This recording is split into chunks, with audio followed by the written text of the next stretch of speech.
I can't describe it, but I felt like some part of Molly was still here.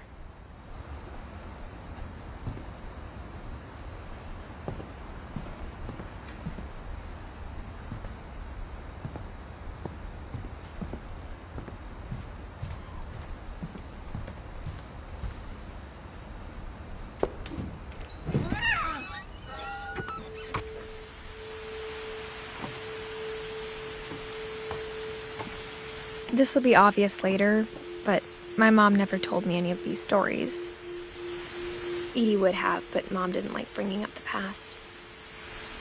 Though, when we adopted a stray kitten, she was the one who named it Molly.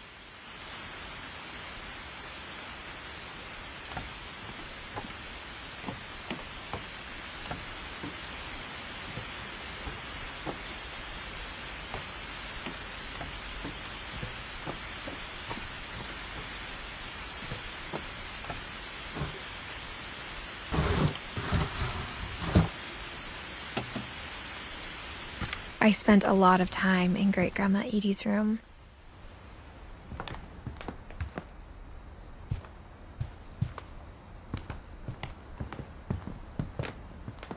Her room was like a museum. For 500 years, the Finches have been famous throughout Norway for their fortune and misfortune. Odin Finch buries the latest victims of the family curse, his wife Ingeborg and their newborn son, Johan. On January 7th, 1937, he set sail with his family and his house, hoping to leave the curse behind. But 40-foot waves off the coast of Washington send the house and Odin to the bottom of the sea. Odin's daughter Edie, with husband Sven and baby Molly, step ashore on their new home, Orcas Island. Odin Finch is the first to be buried in the new family cemetery.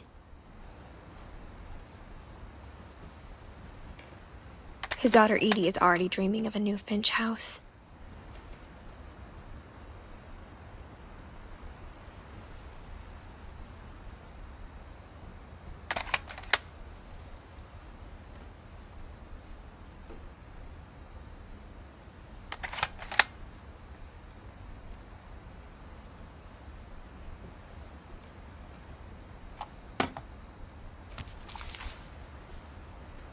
Whatever's wrong with this family, it goes back a long ways.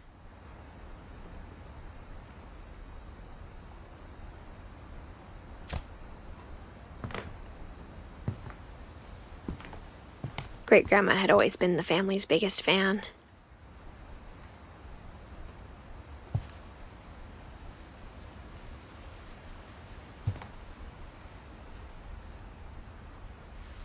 Louis died a week before we left, but Edie had already started to memorialize him.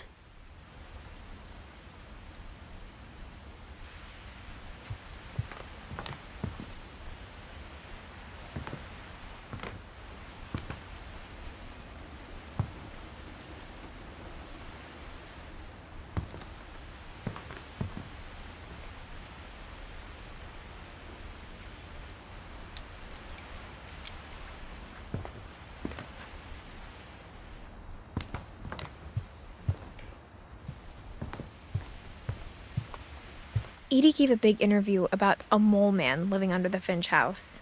My mom was furious.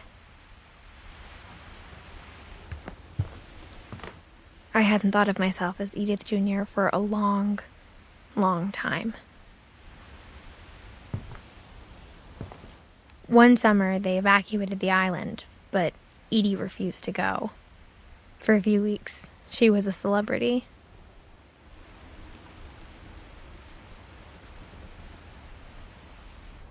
When Edie told people Sven was killed by a dragon, she could also have said he was building a dragon-shaped slide that collapsed.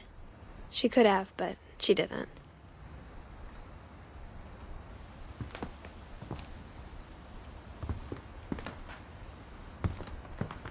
Even in her 90s, sometimes Edie seemed a lot younger than my mother.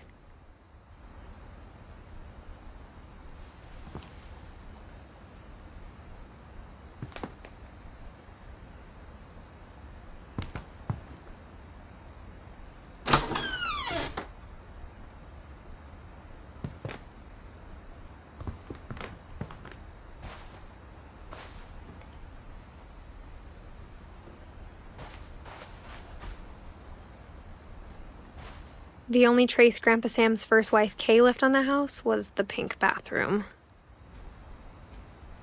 It was a pretty big trace.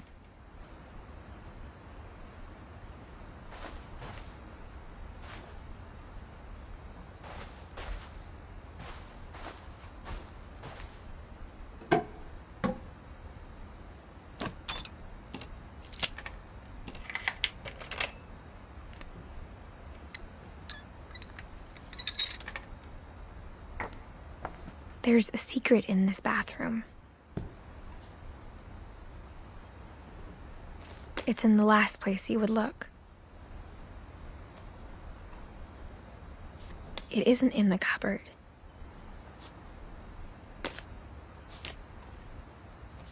It's hidden in this book.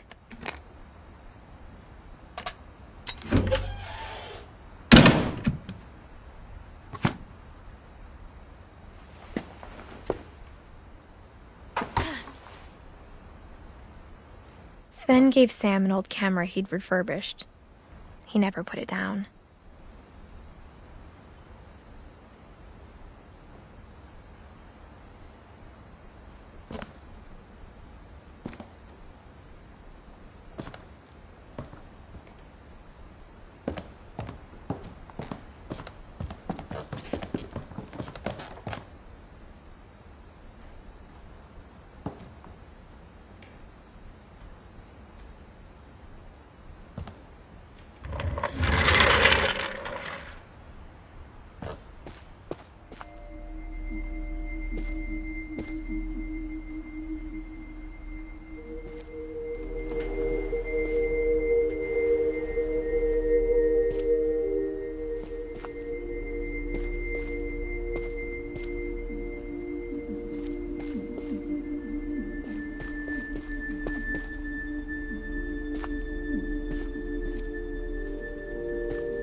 I knew Grandpa Sam had a twin.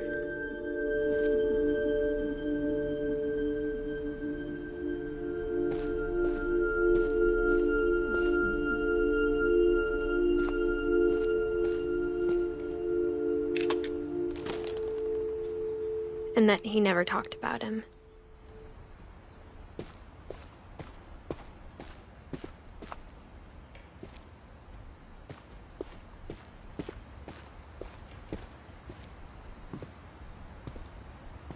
I guess my grandpa didn't like history any more than my mom did.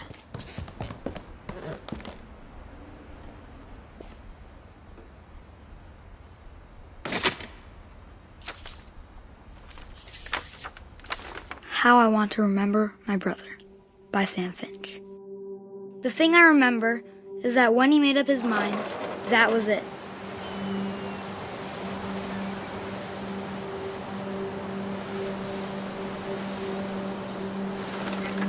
My brother said he'd die before he ate another mushroom, and he did. At Barbara's funeral, we swore we'd never be afraid again, and he wasn't. I think Calvin always wanted to fly.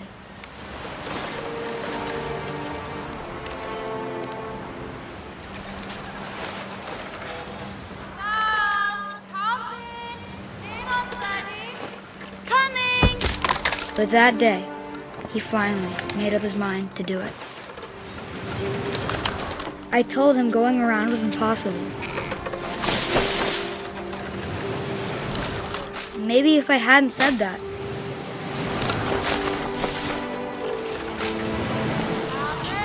I'm not gonna tell you again. Maybe if the wind hadn't picked up. Then maybe he'd still be here. But I doubt. I think he'd already made up his mind. That's what I want to remember about my brother.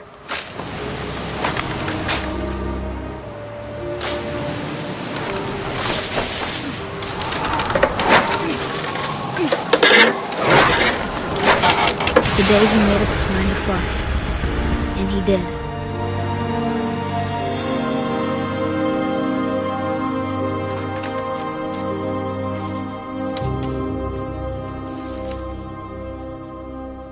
Calvin's story felt strangely familiar. When I was younger, I remember trying to do the exact same thing.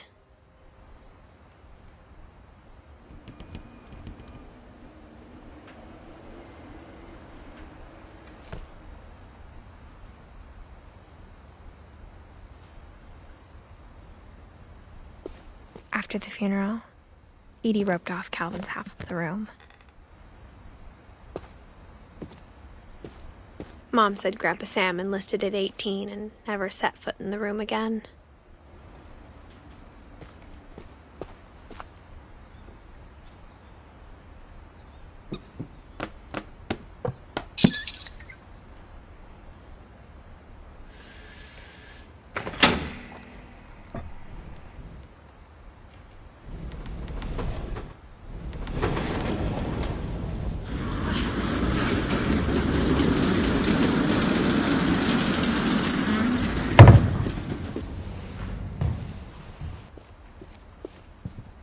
The passages were a pretty tight fit. They'd obviously been built for smaller hands and bellies.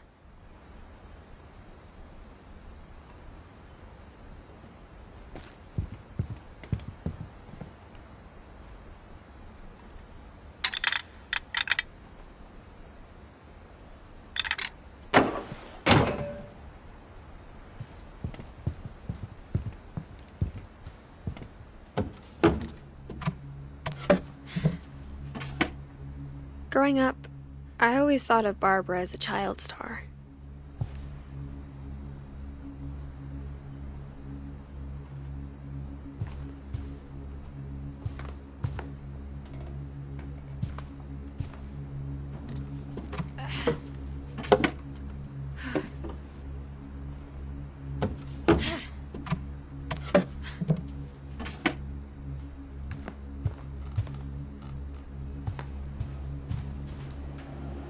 I never thought about how hard it must have been for her afterwards.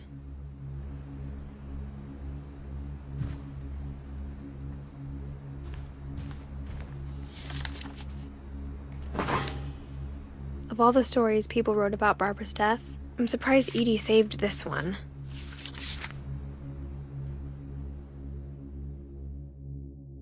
Old Jack here with another ghastly tale inspired by America's most unfortunate family. I'm calling it The Surprise Ending of Barbara Finch. As a child star, Barbara was famous for her scream. Now at 16, she was all washed up. A has-been. But in a lucky break, she'd been asked to perform her signature scream at a local convention for monster movie fans. It was just the boost her career needed. Unfortunately, her scream hadn't aged well. Getting better. I think you just need the right motivation. Her biggest fan and current boyfriend, Rick, was about to demonstrate when... Now that was a great scream. It was Barbara's father, Sven. He'd slipped into a table saw and had to be rushed to the emergency room. So Barbara got stuck babysitting her youngest brother, Walter. Her convention comeback was cancelled. Okay, I'm hearing frustration, but I'm not hearing terror. What if I tried... A gang of hoodlums in Halloween masks have been terrorizing Orcas Island tonight. Police are urging residents to... That came from the basement. You're right! Also, I loved your delivery on that. Why is your basement door locked? Because my dad likes making puzzles and secret passages. There's a key hidden in the music box. The secret is to keep winding and winding until finally the key pops out. Thanks, babe. I'll be back in a sec. 20 minutes later, Rick hadn't returned.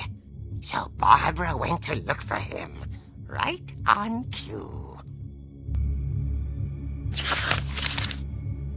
She reached for the music box.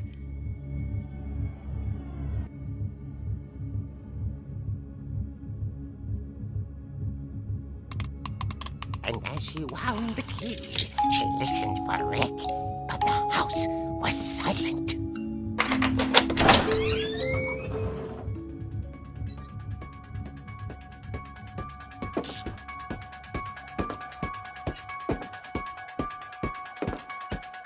She found Rick's crutch and imagined the worst.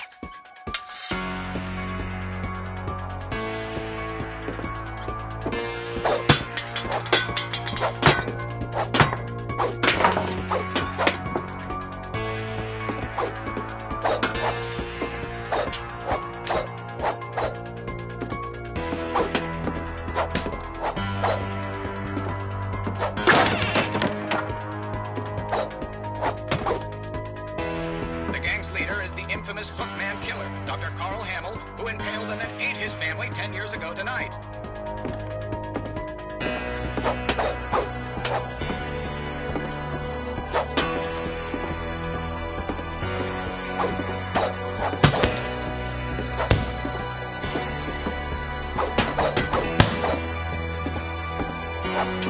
The old fridge rattled and grew still.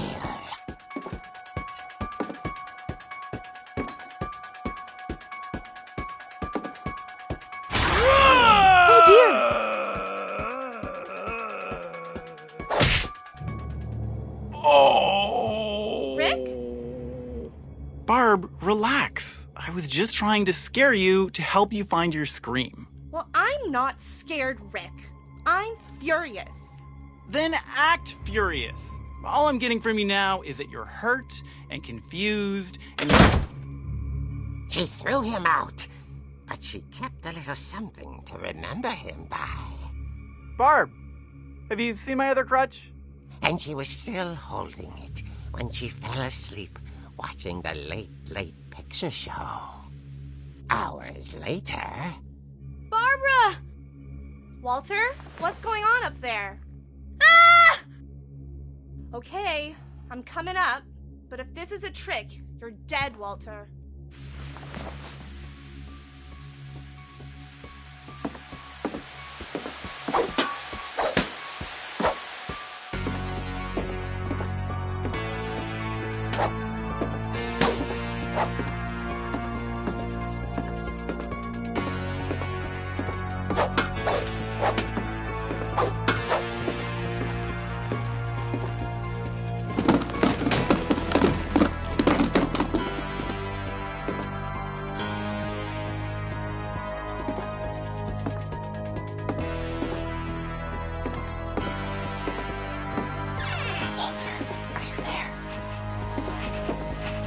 Walter had vanished, but his bedside radio was still on.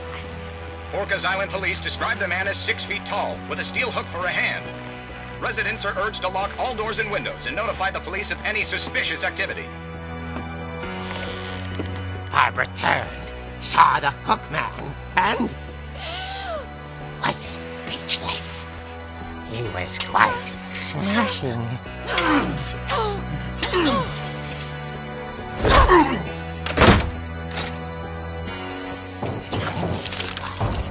he couldn't get enough of Barbara. Okay, Barbara, there's gotta be another way out of here. That night, she played her part beautifully.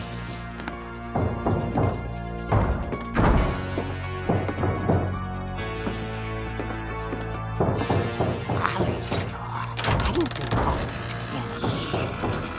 The hinges groaned.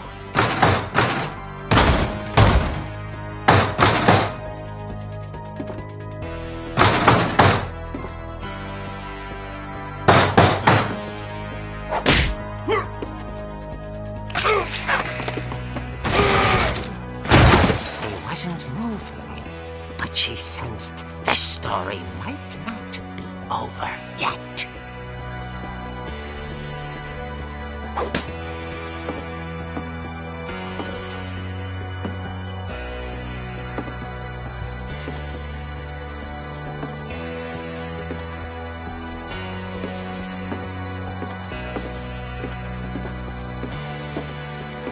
The hookman vanished. She listened for his breathing, but all she heard was...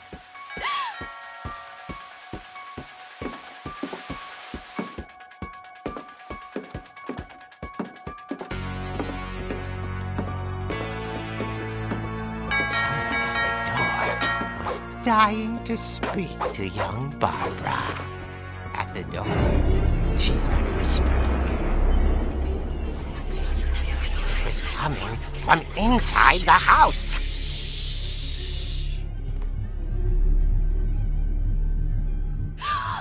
Oh dear.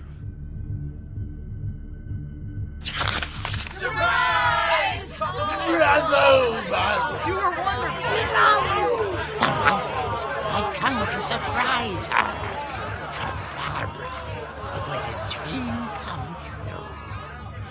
Then she saw what kind of monsters they were, and she realized what was about to happen. She was going to be famous. And with her final breath, Barbara Finch gave the performance of her life.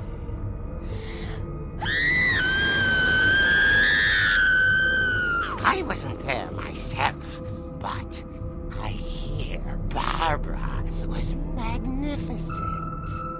Poor girl. She had a taste for stardom. But unfortunately, so did her fans. Of course, the police blamed it all on poor Rick, who disappeared the same night. And little Walter? Hiding under his bed the whole time. He took it all pretty hard, but that's another story.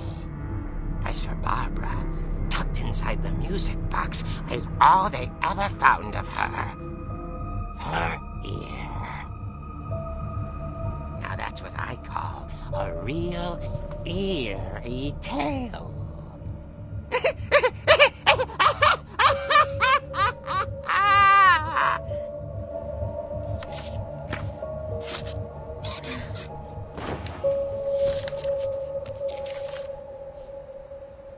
Edie told me all Barbara wanted was to be remembered, as absurd as that comic was. Maybe what Edie saw was a happy ending.